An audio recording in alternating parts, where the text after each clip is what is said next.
Hello বন্ধুরা, আমি আবার চলে আসলাম আপনাদের কাছে নুডলস বানাবো। এখন আমি তেল দিয়ে কাঁচামরিচ আর পেঁয়াজ দিয়ে দিব। এখন একটু ভেজে নিব।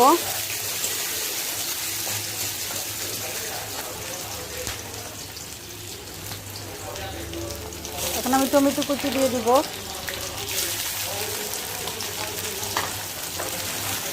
মটরশুঁটি দিয়ে দিব।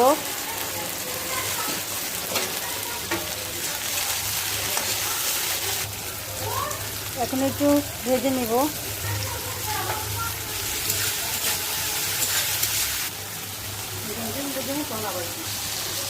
একটা ডিম দিয়ে দিব। এটাকে সাথে সব কিছু একসাথে ভেজে নিব। এখন সয়া সস দিয়ে দিব। দিয়ে আবারও একটু ভেজে নিব।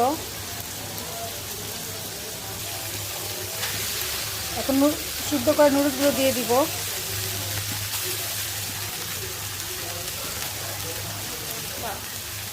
এখন ম্যাগি মশলা, এখন ধনিয়া পাতা দিয়ে দিব।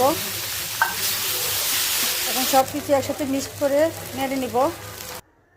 এই তো হয়ে গেল আমার নুডলস। আপনারা এভাবে খেয়ে দেখবেন। একটা কমেন্ট, এক শেয়ার আর সাবস্ক্রাইব করবেন। Bye, tata.